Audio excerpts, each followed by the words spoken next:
Welcome everybody to today's educational webinar on ransomware. What is it? How can I defend against it?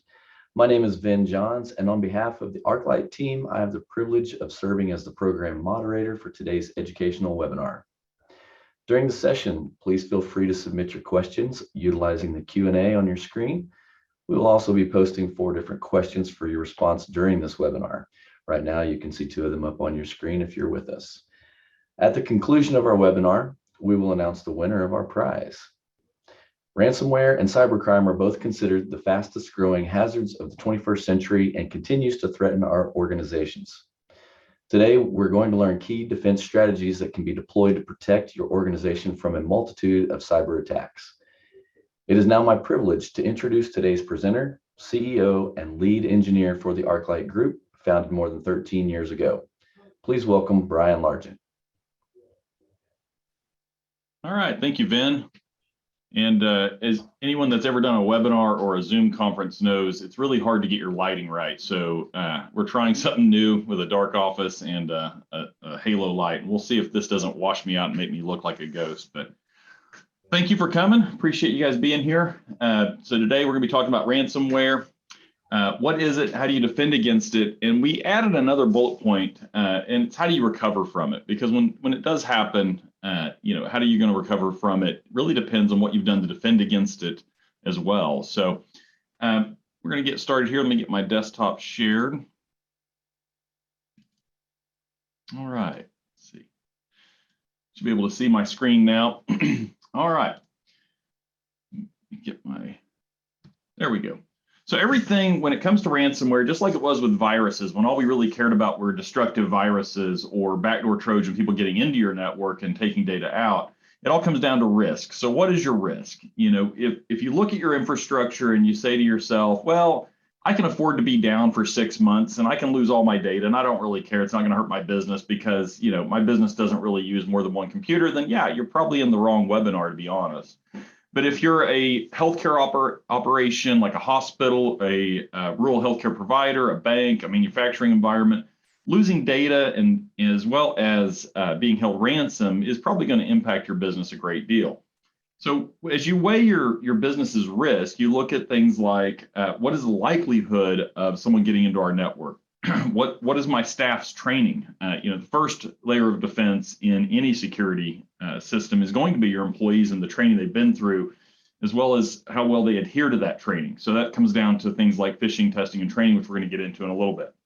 But weighing your risk, don't just start throwing money at solutions. Lots of vendors will sell you anything under the sun. That's not the right answers. What is your risk? What is the cost to your business if you were to lose data or to be shut down or have to rebuild your infrastructure? And then come up with practical solutions to work around that. I can quit clicking on things. Okay, so when we talk about ransomware, for anyone that's not familiar with encryption, this is going to explain the basics of encryption. So encryption is where it takes something like a word, and it will encrypt that word by doing something like a simple number cipher. And that's what this is right here. It's a number substitution cipher. So you have your alphabet and each letter has a number. And then instead of spelling out a word, you spell it out using the numbers. For example, encryption, the word encryption would be 5, 14, 3, 18, 25, 16, 29, 15, and 14. So if we took that word encryption and did that, you'd have to have a number cipher to be able to decrypt it, to be able to know what the word actually was. So when someone attacks your system, they use encryption they get into your system and they use encryption to encrypt all of your data so that you can't read it. You don't have the key. You don't have the number cipher, this right here, to be able to decrypt the data and be able to access your data. So what they do then is they sell you the decryption key to be able to allow you to get into your systems. and that's how they hold you ransom. So if you want to get your systems, once they've encrypted them, you have to pay a ransom in Bitcoin or whatever their payment method might be. So what are the motives of the attackers? Well, they want to resell EPHI, that's electronic protected health information, PCI, that's your financial information, PII, that's your personal identifiable information. Basically, they want to take your data and resell it to someone to be able to make money, or to threaten to resell that information in order to get you to pay a ransom just for the data or to get access to the data as well. So that is not really part of the encryption part, but it's part of the overall scheme to get money out of your organization. Once an organization hits you with ransomware, these days they also exfiltrate data, not just infiltrate into your systems, they exfiltrate data and they take data out of your systems. So when they get you with ransomware, let's say you have good backups and you can recover, now they're going to hold you ransom because they have your data and they're going to threaten to release that data if you don't pay them. Now, that's not as powerful of a threat because they have the data. So even if you pay them, there's still a chance they're going to release it. So people are usually, whenever they have data like that, you just have to assume it's a loss, and paying it's probably not going to do you any good anyway. So it's not a great thing for the attackers to have that information necessarily, but it is another thing that they're going to do. So they're going to use the data to launch additional attacks. A good example of that is if you ever have an email compromise. Now, this is separate from an encryption or a ransomware attack, but if you have an email compromise, we've seen where the person who gets into like a CEO's email box will go through, pull all that information out of the inbox, get all of the contacts that CEO has done business with, and then use that to pretend to be that CEO and ask for things like to have gift cards or whatever produced, and send that an email to a executive assistant asking them to go buy $6,000 worth of gift cards to give out for Christmas or whatever, and mail those to such and such address. So that's a way of using that information to launch additional attacks. In the case of ransomware, again, it comes back to ransomware is the final stage of an attack. The first few stages are to go in, learn your systems, gather as much information as possible before kicking off the ransomware. And often ransomware is kicked off whenever they finally have done everything they possibly can to your network, or they see something happening on your network that might get them kicked out. So they're going to kick off the ransomware before you can stop them. So the other motive is ransomware payments. That's the most common thing you hear about on the news is some big corporation got hit with ransomware and the attackers wanted to get payment. So most recently, Stillwater Regional Medical Center was hit with ransomware, and their requested payment initially was $4 million something dollars. I think it was like $4.2 million. And then you have a negotiation process to get that dollar amount down to be able to buy specific servers and resources back. So the next thing is to coerce payment via threat to release data. Now, I kind of already touched on this. That doesn't usually work real well because, you're negotiating with thieves. They're not going to be exactly trustworthy. And then corporate or national defense espionage, that's where you're a nation state actor like China or Russia or Ukraine, or even some allies of the United States, and where you actually create a ransomware incident just simply to attack your enemies. A good example of that would be the damage caused by Stuxnet, and that supposedly has been a lot of write-up about that. That was where the Israelis in the United States supposedly came together to create a virus specifically to target the centrifuges used by Siemens systems in Iran to enrich uranium. And that's been widely documented. If you want to research that, it's a pretty interesting story. So malicious destruction of data, again, that's typically, these days, that's nation state actors. Used to be back in the day when we were talking about viruses, it was oftentimes just someone who was a developer or even a kid that wrote some code to do something damaging to systems just because they could. And those days kind of over now. Antivirus and endpoint detection response and other solutions done a very good job of protecting against those types of attacks. And there's really nothing in it anymore really to just be malicious like that. It's typically backed by organized crime or nation state actors at this time. All right. So when I do this presentation live, one of the things I have is I have a little lockbox, and this little lockbox has a biometric fingerprint reader, and it also takes a code. And what I do is I take someone's cell phone and I put it in the box, and I give the box back to them, and I say, hey, here's your phone back. Can you use it? No, you can't use it. You can't do anything unless you have the code to be able to get into it. And again, that's what encryption is. It takes something that you own and it makes it inaccessible from you without having the passcode.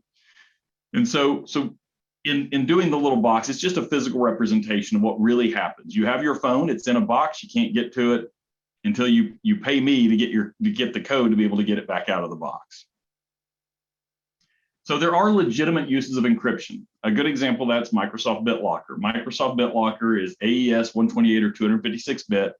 It is a free encryption solution, and it is used to encrypt your systems so that really the main thing of that encryption is it doesn't stop an attack, it doesn't prevent anything from happening other than if your system is stolen or taken, and someone takes your hard drive out of your system and tries to slave it off of a drive reader and then tries to access all your files, they will not be able to do that without a BitLocker key.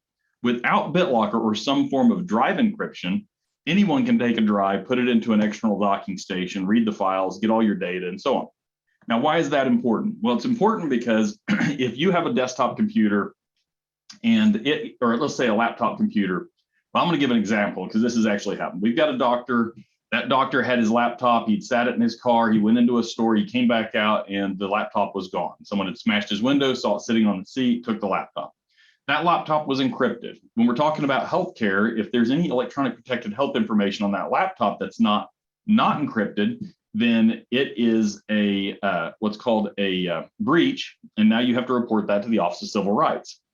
If it was encrypted, it's called a safe harbor. That means that nothing on that laptop has to be reported to the Office of Civil Rights. It is like a non-issue, because if it's encrypted, and you can, especially if you can prove that it was encrypted at the time that it was stolen, then there's no way for an attacker to get into that system easily or really at all. So using BitLocker does not keep you from getting ransomware. It does not keep you, or using encryption does not keep you from getting ransomware. It does not protect you from lateral attacks inside your network. It does protect you from physical people getting access to your systems, taking that hardware out, mounting it somewhere, and getting access to it, which is really, really easy to do if you can get physical access. Another good example of that would be, we've had customers who, they think they're being really nice. They have an employee that retires, so they say, "Hey, you're retiring. We're going to give you your laptop that you used at work to take home and have personally," and which we strongly advise against doing that.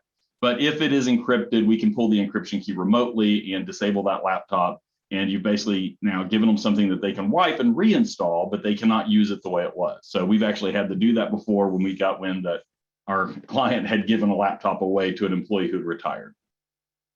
So not legitimate uses of encryption. Some of the names you hear for these encryption attacks, so I guess you'd call them, are Wannacry, Petya, NotPetya, Locky, and they use a hybrid AES 256 and RSA encryption. So when they get into your systems at your office or whatever, they will launch their encryption, and they will encrypt everything that they can possibly touch. And if they're very, very smart about it, they do it in a very methodical way. For instance, they don't want a ransomware or they don't want to encrypt your domain controllers because those are your authentication systems. So once they've compromised a user account, like an administrative account, they want to encrypt everything but those servers. They want to do those last, because when those become encrypted and can no longer function, they can no longer authenticate on other systems easily. So we did see recently a client, we were doing a discovery, so it wasn't a client of ours. We were doing a discovery. About a week into the discovery, the client got hit with ransomware. They had some obsolete, unpatched systems, some very old operating systems. It was a pretty good sized client. Well, what saved them was the company, well, they're like a company, but the attackers had set their encryption software just to attack the entire network.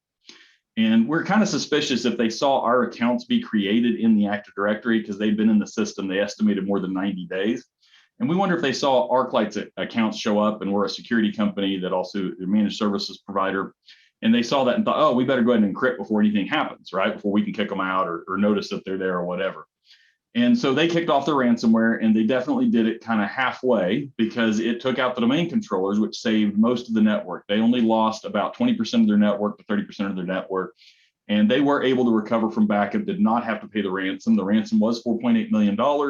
And that ransom went unpaid, and they were able to fully recover their environment, which is fantastic.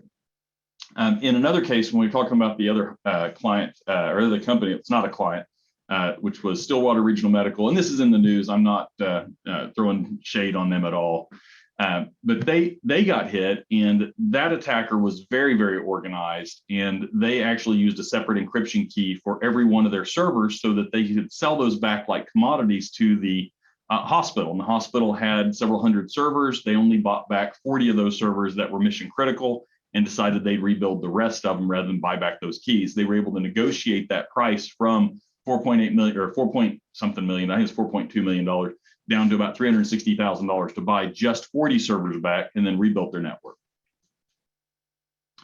Defense against the dark arts. Know thyself, know thy enemy, 1,000 battles, 1,000 victories.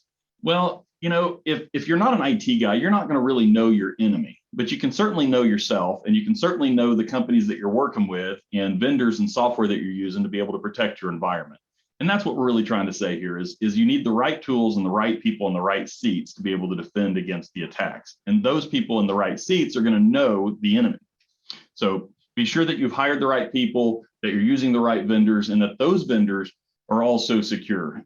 Most recent attack that we saw was a vendor's was using the same, a vendor had administrative access to a hospital's network, and they used the same login and password, it appears, for every one of their clients, and asked for administrative access to every one of their clients' networks to be able to do what they needed to do on the network. That login and password became compromised, was sold on the dark web, and everyone that vendor had done business with was compromised. There was, well, not all of them, but a lot of them were compromised through that login and password that was set to never expire on the network. So know your vendors, make sure that they are accountable for what they're doing. Also force them to change their static passwords that are set to never expire periodically. Do not let them just set them to never change, because they will burn you faster than anything. So there's 4 evil pillars. So they want to infiltrate your system. They want to embed in your systems. And when they embed, they want to be in your systems as long as possible. They want to be on your backups. They want to be deploying more and more agents and command and control systems into your system, so that if you kick them out, it's really hard to get them out entirely. And they also want to be embedded over time so that they can be in your backups. So whenever you go to restore from backup, when a ransomware event happens, then you might be restoring exactly what, something that gives them access back into your system. And then they want to exfiltrate data, take data out. If they can't get you on ransomware, they may try to get you on something else and sell your data and make their money somewhere, somehow. And then lastly, they want to ransom you. They want to take all your data, encrypt it, and then hold you ransom and get paid to be able to return it. Now, if you got good backups, they're not going to be able to hold you ransom very well, as long as you can get all of their attacks out of your backups, which is a very long and arduous process. So one of the things that they do, and we've seen this twice in the last 9 months with larger companies, they want to destroy your backups. Do not let your IT team or your third-party company use the same login and password or the same password for your backup environment as they do for your production environment. Those should be air-gapped, separate systems. What happened to the 2 times we saw that was, although they had different accounts, Active Directory accounts, and different AD infrastructure, the IT teams in both these instances had used the same password. So it's not real hard whenever you're using a backup technology called, Backup Plus. And so you create an AD account called Backup Plus, and you've used the same password for Backup Plus that you use for your primary administrator account for your other domain. So these are IT guys that are attacking people. I mean, they're not stupid. They're going to be able to test and figure out what those accounts are. So make sure that you air gap, separate logins and passwords, get your backups independent from your production network. So again, personal gain is really what they're after. They want to gain something, money, whatever it is that they, it's always money. So they want to get money somehow, some way out of infiltrating your system. So they're going to infiltrate, embed, exfiltrate data, and then they're going to hold you ransom. So the 4 good pillars. So these are your defenses, right? It's people. Number 1's people. It's always going to be people. People are the ones that hold the door open for the shooter to come into the building, right? People are the ones that make the mistakes that really cause everything, because without people, your systems would work. The most secure environment that you can possibly have is a laptop or a desktop that never gets turned on. Well, people turn those on, so they're your first gateway to failure in your business. They're your greatest liability. Train your people, hold your people accountable. Have processes that protect your business. Don't allow people to take, and it goes back to people again, but don't allow people to take their laptops home insecure, or take them and travel all over the world and be out of, not protecting those devices. So have processes for how you secure your data. Have policies. Hold people, and it always comes back to people. Hold people accountable for what you do.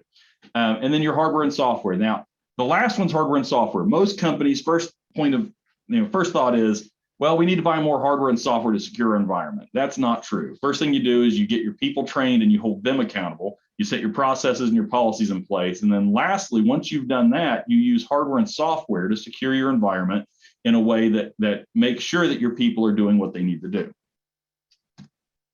So your survivability and productivity rests on top of your people, your process, your policy, and your hardware and software.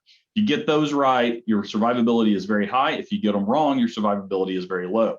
Same thing for productivity. If we just take ransomware and viruses out of the picture altogether, if your people are properly trained and held accountable, if you've got your processes and your policy, you've got your hardware and your software, your productivity for your business is going to be high. So people, when we talk about that, people need to be trained, they need to be tested, and they need to be held accountable. We talk about testing, primarily right now, the big push is to do phishing testing and training for your employees. What that means is you train your employees how to identify phishing emails, and then you actually send them phishing emails, and you track to see whether they click the links or fall for them. We were told recently by an executive that he fell for one of our phishing emails, and he said, well, you know what, all the things I got going on, you guys sent me a phishing email that had something to do with IRS, and we're dealing with the IRS right now. So it was perfect timing. It was exactly what I was waiting for, and I fell for it, and I just can't believe I fell for it. And I said, well, that's why we do it. And so he went through remedial training, saw what he had done wrong, and learned a lot from it. And he wasn't real pleased with us, but he understands the value of it. So your process, your hiring, your termination, transfers. This is a really interesting, or really overlooked problem within organizations. So when you hire someone in, if you have an IT team, are you notifying your IT team in an effective way? Does your IT team provide you a list of all the things to do whenever someone comes into the company, such as we're going to need an Office 365 account, they need the Office suite, we need to have multi-factor authentication set up, are they going to be in the office, out of the office? They need door access. There's a whole host of things in the hiring process that should be integrated with your IT team. As an outsourced IT company ourselves, our clients will often miss this, and we try to work with our clients to make sure that it goes smoothly. And we do a balance and check system about every month. I think it's every month, actually. I was going to say every 3 months. Every month we check the Active Directory, which is the list of the location where all the authentication happens in your environment. And we check off Microsoft Office 365, and we true those up to make sure that if everyone that is in the organization is still there, or if they've left, and we talk to the client and say, hey, just look this over, make sure that this is still accurate. Sure, we might be disabling an account 30 days after they were terminated, but that's still a whole lot better than never disabling an account. So make sure that you have your hiring process integrated with your technology process. Termination's the same way. Employee leaves, you need to have a process for terminating employees. We like to tie as many things as we can to single sign-on and then tie that to multi-factor authentication so that terminating an employee's access to systems upon their actual termination of employment is pretty easy. You disable their account and all of a sudden they've lost access to the wireless network, they've lost access to log into systems and so on. So get your termination policies and procedures in place and make sure the IT team is involved. And then transfers is really overlooked a lot because people in organizations, if they stay there long enough, they're going to move to different departments. When we talk about healthcare specifically, we have a rule called the minimum necessary rule. That is, employees should not have access to electronic protected health information greater than what they need to perform their job. So in other words, if you've got someone at the front desk, they shouldn't be able to see every medical record in the system just because they work for your company. They may only need to be able to input data, but not read data. When you transfer an employee from one department to another, you need to make sure that you're limiting their access to the resources within your environment as they move around the organization. Again, that's an HR process that should be directly integrated with your IT processes. Policy, employee handbook. Your employee handbook should list everything. It should be everything about the proper use of technology, what's expected, what's authorized, and so on. Really get into detail on that employee handbook. Risk assessments. You should perform regular risk assessments. I know banks perform risk assessments all the time. If they don't, they're not going to be banks for very long. And when you perform those risk assessments, you need to use in-house staff and third-party staff. Don't just rely on your in-house staff to perform those. If you're a rural hospital and you don't have but one employee in-house, if you're expecting him or her to do the risk assessment, you really should bring in a third party to go in and make sure that that's being done right. It doesn't mean that your employee's doing anything wrong. Oftentimes what we see is the employees working their butt off. They're working really hard. They're doing everything that they're being asked to do, but there's a gap in their knowledge because they're not out every day working with multiple companies to understand how to put the right security tools into the organization. Oftentimes they're doing their best just to keep things running from day to day. Bring in a third party to analyze what's going on and help your internal staff get the organization where it needs to be. And then recurring policy reviews. It's not enough to create the policies and just walk away. We've often seen companies that will download a free risk assessment. They kind of, pencil whip it and just fill it out. They'll do a employee handbook from their payroll company that's just cookie cutter. That's not going to work. It doesn't matter the size of your organization. If you're going to do an employee handbook, if you're going to do risk assessments, they need to be reviewed periodically, go through them, make adjustments, and so on. A good example where you can get burned on this, if you're a healthcare provider and you have a X-ray machine, you spend a couple $100,000 on these X-ray machines, and when you bought it, it had Windows XP on it. Well, you're certainly not going to get rid of that Windows XP X-ray-based X-ray machine because the vendors aren't going to put a new operating system that's the most recent version of its patch. They're not going to sell you, or they're not going to do anything. You're just going to have to buy a new system if you want to get off Windows XP. Well, why does that matter? Because Windows XP has been obsolete by 10 plus years. HIPAA does not make allowances for you to be able to have that, but you can make your own allowance. You justify it. You have to write what is your reasoning for keeping that machine in production? And if you keep it in production, you also need to document what you did to mitigate the liability that obsolete operating system is creating in your environment. Those are all legitimate things to do, but if you haven't documented them, and then you get a ransomware incident or you get a breach of somehow, when the Office of Civil Rights comes out to audit your environment and they see you have these obsolete XP machines on the network, they're going to immediately throw a red flag and say, look, you're not meeting HIPAA compliance. So document it, why you did it, do your best to mitigate it, and move on. So those recurring policy reviews are important. This is what we're trying to avoid. At the end of the day, there's a chalk outline that they create whenever a crime scene happens, right? So let's say there's a murder. You see it on all these TV shows, and they take these little cones and they put them everywhere. There's brass casings and there's all this forensic evidence everywhere, right? And so that's what happens whenever there's a murder. Whenever ransomware happens, you don't have any forensic evidence. If the ransomware happens and it's been done effectively, what ends up happening is they've encrypted everything. So I don't have logs to go on. I can't get into your servers because they're encrypted. I can't get into any of your other data because it's been encrypted. So I have nothing to go through to be able to recover your environment. The only hope we have is to recover from your backups. So we don't want your organization to end up like a chalk outline because it's been destroyed by ransomware. We also want to be recoverable. All right, so this is just going to be a little dry stuff about hardware and software. We got through the people, the policy, the process, and this is just the list of software that's out there right now that everyone is being encouraged to use by either your insurance brokers as you go to get your cyber liability insurance renewed, or by your banks as your banks are telling you, we're not going to loan you money if you don't meet certain liability or certain cybersecurity requirements. And we're getting handed these insurance paperwork and bank paperwork by our clients on a regular basis saying, hey, they're telling me I need a SIM. What's a SIM? So we're going to explain that real quick. I'm going to try to get through this. So endpoint detection response is kind of like an antivirus on steroids. The specific one we use is called Sentinel-1, and it's very robust. So it does a lot of really advanced AI type protections for your environment. It will look at things going in and out of the network. It will correlate logs between your systems. So if an attack happens in one place, it will start to shut it down in other places along the network.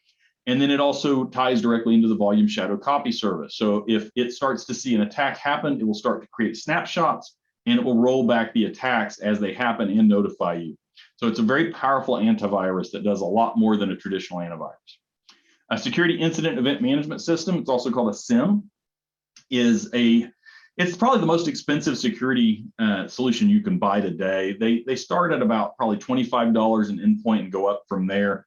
They're really expensive. So what they are is they're a log aggregation tool. They take all the logs from all your firewalls, your wireless access points, your servers, your workstations, every one of your logs, and they are all stored in the cloud. So they will do some threat hunting where they'll look for threats on your network, traversing, going back and forth, and they will react to those. Not only will they react to them, but they will also create the logs that you need to be able to recover yourself if a threat actually infiltrates and does encrypt your system. Without those logs, it's very hard to correlate where the attacks were, how they got embedded in your system, and how you're going to root them out whenever you try to recover from backup, if you have backups. Multi-factor authentication, been around for a long time. You've had it with your bank. Anytime you go to log into your bank, if your bank's worth if it's any good, is probably sending you a text message with a 6-digit code to be able to allow you to log into the banking portal. That should also be used for all external access to your environment. We also advise it for internal access across the network, and it's going to stop any remote access from getting in without that multi-factor authentication, anywhere that it's being used, that is. And multi-factor authentication is typically a second form of authentication. So your first is your login and password, and the second would be the something that you have, say so the phrase is something you know and something you have. So something you know is your login and password. Something you have could be a key fob. See, I've got one in my pocket here. Could be a key fob that generates a code when you push the button. And that allows you to be able to log into your systems, either through VPN or to your desktop where you're at or your servers. It can also be something else you have, could be your phone, where you do a push and your phone dings you and you approve it through your phone. It could be what's called a YubiKey. A YubiKey is a physical USB device that you just tap to be able to log in physically. Now, YubiKey has its security limitations because if you have physical access, you can always tap the YubiKey. But when you have the key fobs and you have your phone, that's something that you personally have to be able to access your systems. And there's purposes for all those and how they're implemented. Privileged access management. Historically, IT guys have always just made it simple on themselves, and they make everyone a local administrator on all the computers within an environment. And that way, the employees don't complain because they can't install software or do the things that they need to do, install printers, or they're traveling and they don't want to call IT to be able to do something that needs to be done. Those days are over. No longer should anyone ever be a local administrator on their system.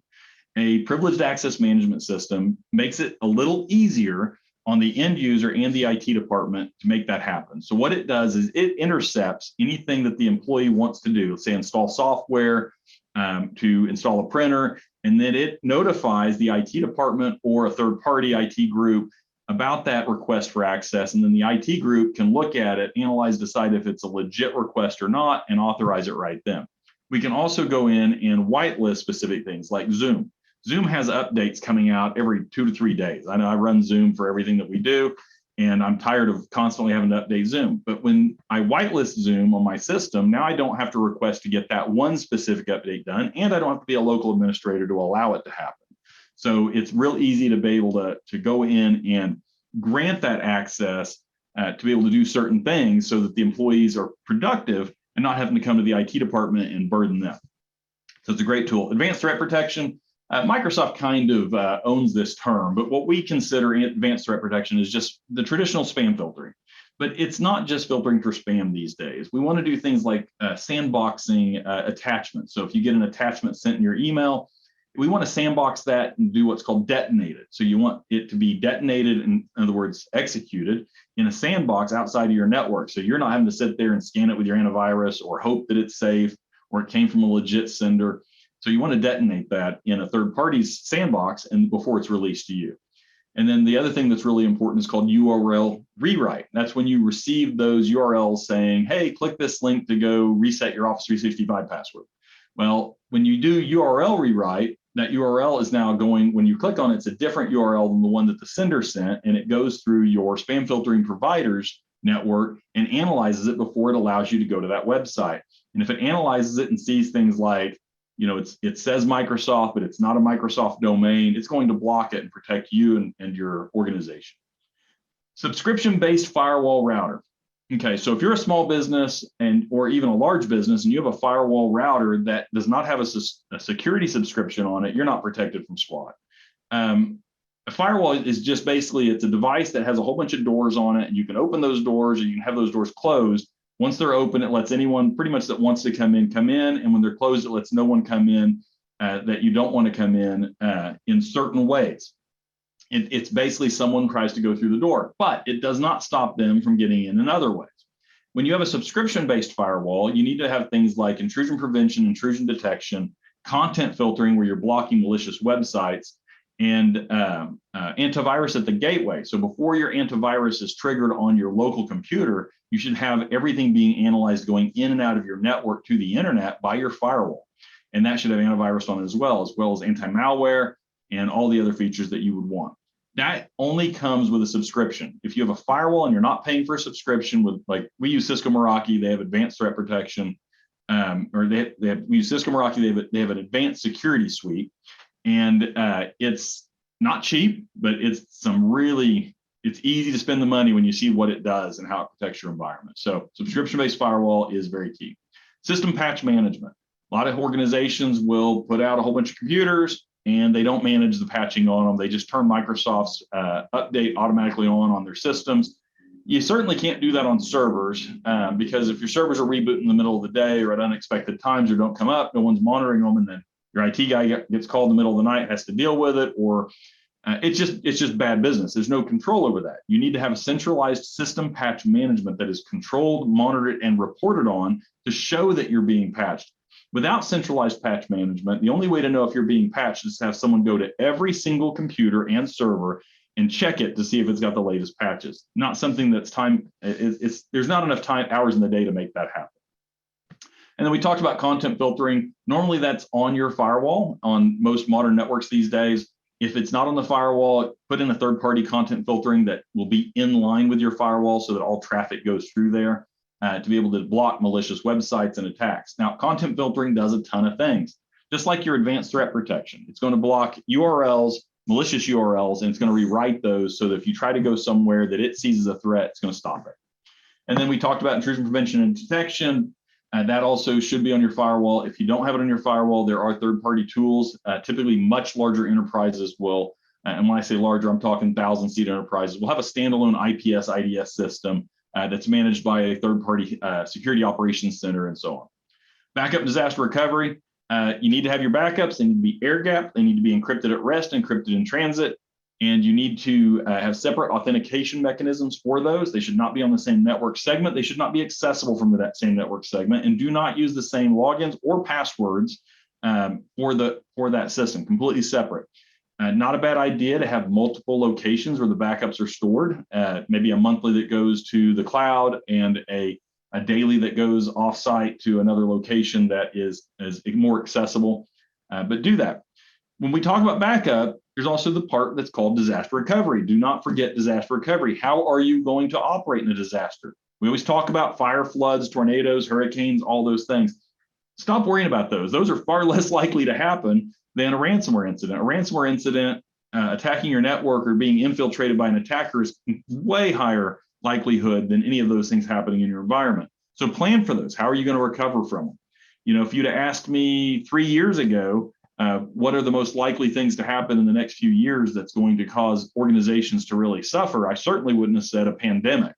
But now that we know, COVID's here, that people having to work from home changed the entire dynamic. You couldn't even buy computers during that time. We were buying laptops at Best Buy. I mean, we weren't even buying business class laptops for customers. They had to work from home. We just had to find them anywhere we could find them. So we weren't getting what we really needed because us and our clients, we just had not prepared for something like that. We didn't prepare for a shortage of technology. Right now, if we need to order laptops or desktops in a rush for clients, and we've let our clients know this, you're easily 3 to 6 months out getting a bulk order of any kind of equipment. So make sure that your disaster recovery plan takes all of those things into account. Mobile device management. If you have employees using their mobile phones, their personal mobile phones to access work resources, you need to stop doing it, or you need to have a policy that allows you to control those devices. Having employees be able to get into email on their personal devices is a recipe for disaster unless you can control those devices. And you get into a really sticky area with that. The employees, if they're getting email on their personal device, you can get into a whole HR or legal issue with it, because now they want you to pay for their phone, or if they're hourly, they're working outside the office on their phone. So there's a whole bunch of legal issues, but from a liability standpoint, it's a nightmare. And what we see is, the employee who was given a company phone, for instance, not even their personal phone, they were given a company phone. There's no management on it. There's no control. There's no restrictions. And they go to, let's say they go to church and they hand the phone to their grandkids and let their grandkids install every app that they could possibly want to install on the phone and play with it. And the next thing you know, the phone has been compromised and all email and all correspondence on that phone has been taken. It's a mess. So use a mobile device management system if you're going to have mobile devices used by your employees for business related issues. Now, me personally, if an employee is going to use a mobile device to access our systems, there's going to be one that we provide, and it's going to be controlled by us. So very, very important to control those devices. Third-party risk assessments. We talked about that a little bit earlier. It's not a hardware or software solution, it's a consulting thing, but don't just trust your internal IT department. It's not a trust like they're going to lie to you problem. It's a trust that they may not know what you think they know because they're in a single organization. They don't get to see what's going on in other organizations. And most of the time, especially if we're talking about healthcare, those guys are hammered with tons of work constantly day and night. They don't have time to go look at new solutions or how to improve the environment. They're just trying to keep the fires put out. So bring in a third party, they'll shine a light on the issues, they'll work with your current IT staff to make sure that they're being taken care of and get you guys secured. All right, that's the big bunch of dry information. Recovery. Well, if you have a ransomware incident, well, you're probably going to deploy all the tools on the previous slide. I mean, we've seen that time and time again. If you didn't have them before, you now have them because all those tools are going to be need to be in place to help you recover. You're going to need log aggregation. You need an endpoint detection response. You got to isolate all the threats the best you can. And then you're going to pay the ransom to try to do what you can to get back things that you can't recover, because none of those tools are going to unencrypt your data. They're going to go in and keep the attacker from continuing to ransom new things going forward. Then you're going to redeploy your environment from scratch. Well, that was one of the things that I got to interview the CFO of a large hospital, and in interviewing him, I asked him, I said, what was one of the surprises for you whenever you went through this? He said, well, one of the surprises was I thought whenever you got ransomware that worst case you pay the ransom and everything goes back to normal. He said, I didn't understand that we had to sandbox everything, run duplicate environments, recover the data after decrypting it, put it on a brand new environment, redeploy the entire infrastructure while keeping everything running as best we can, and that it would take months and months. And he said they were like 5 or 6 months in now, and they're still not fully recovered. Things are still not where they should be. So redeploy your environment from scratch is going to happen if you get ransomware. Another hospital got hit with ransomware, and rather than deal with it, they literally destroyed everything and just put all new equipment in. And that's not an unviable option as long as you can live without your data. Recover from backups. And when I say it says not likely possible, what that means is they're going to try to destroy your backups before they ransomware you. So if you're sharing passwords, if there's any way possible for them to get that data and to destroy your backups, they're going to. If they don't destroy your backups, just know that they're probably embedded in your backups, because most ransomware incidents now have what they call 45 days or more of dwell time. That means that they've been in your system long enough. They've been embedding in all your computers, your servers, your workstations. Even if they don't get ransomware on those devices, they probably have agents that give them backdoor access once you've kicked them out. So it's really hard to recover, because if you recover, you're also restoring their attacks and any of their executables. You got to root all that stuff out of your backups. It's a lot of work, right? You can sell to a competitor or a larger provider. That happens a lot. Ransomware. If you're a small business and you get hit with ransomware and you don't really know what to do, and you see the numbers are really not good, a lot of companies will just go, well, you know what, I'm done. I'm selling out. I'm just going to sell to someone else. In the healthcare industry, that usually means that they're going to go sell their business to a hospital, or they're all going to shut the business down and go work for a hospital or someone else and stop worrying about it. And then just close your doors forever. If it hits you bad enough and you can't recover, you've lost reputation, no one will buy from you. You just close your doors forever. In the case of companies like mine, IT companies, if we get hit with ransomware, we're out of business. So it's really important for us to secure our clients, because even if we don't, or it's important for us to secure ourselves, but it's also important for us to secure our clients, because if one of my clients gets ransomware and it's on the news, it's going to look really bad for us and we're going to lose clients. So we want to do our best to protect our clients. Now, that being said, we can't protect against everything. If your people are saying yes to every link that comes through and you're not buying the security solutions that you need, you can still get ransomware, but we do our best to encourage our clients to have all the security they need to protect themselves. This is what we're trying to avoid. Again, when ransomware happens, we don't have a lot of forensic evidence to recover. So what we don't want to have happen is have clients or prospects or just anyone out there in a business just end up being a chalk outline. And that's all we got to go on is we know you got hit, we know you're dead, and we got nothing to recover you from. So it's really expensive to build back from nothing. Think of your organization. If you get hit with ransomware, it is the same as if a bomb went off, but not only that, you have to continue to function. You don't have any of your infrastructure. It's been destroyed or removed from you, and you've got to build everything back while keeping the business running. So it's like changing tires on a bus as it goes down the road. So a little bit of information. So the Afghanistan war cost about an average of about $100 billion per year. So 2021 cost of ransomware to businesses was $20 billion.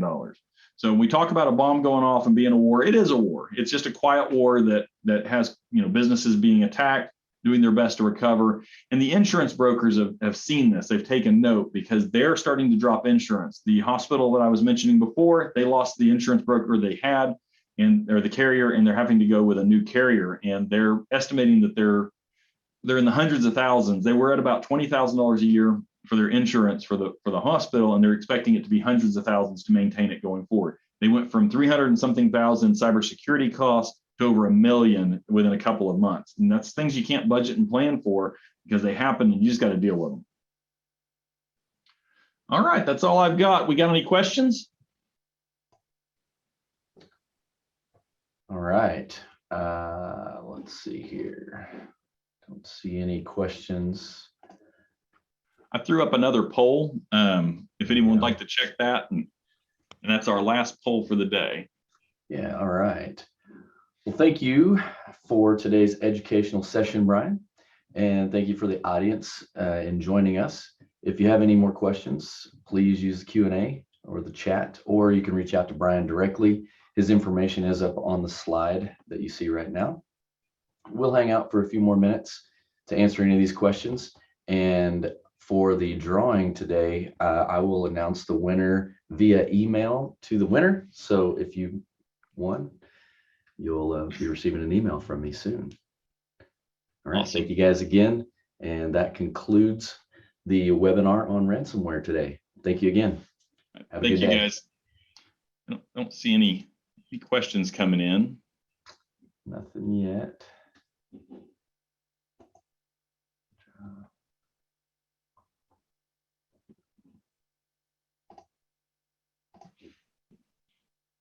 So one last thing I'm going to throw in there. If we get a question, we'll take that. But one thing I wanted to say is kind of going back to the beginning. It's all about your risk. It's knowing what your risk is to your business. And give you some examples. If you're a small business with 5 or 6 employees, and specifically we work primarily in healthcare, but if you're in a small business with 5 or 6 employees and you have no turnover, your employees are mostly family, everyone's working on the same page, you've never had a virus in 20 years, and you've been in business, you run all new equipment, you're probably not going to have a lot of problems. You probably need to run an antivirus, you need to run a few things to secure your environment. You got good backups offsite and onsite. Maybe you don't need to have every tool that's out there to secure your environment. I can agree with that. I don't have a problem with that. But if you're a larger business and you have turnover and you have lots of employees coming and going, or you have possibly a toxic culture. I mean, I hate to say it, but there's a lot of businesses that have culture where the employees are unhappy or just not really thrilled with working for the organization for whatever reason. That's where your employees are going to get you in trouble clicking on links because they don't care. They're frustrated or disgruntled. So you need to weigh your risk. What is your culture? What is your employees? What are your employees like? What's the job satisfaction? And make sure that you're protecting appropriately for the environment that you have. Larger environments, well, you may have a great culture, but when you've got 50, 100, 200, 1,000 employees, well, the culture, no matter how good it is, you're going to have some turnover. You're going to have some employees that are going to come and go that are not going to adhere to security policies. And you need to put more security in when you're that size of an organization. So, all right. Absolutely. Well, I'm not seeing any questions. So if we want to go ahead and wrap it up, Vin. All right. Sounds good. Again, thank you guys for joining us today, and we will see you next time. Have a great day. Thanks.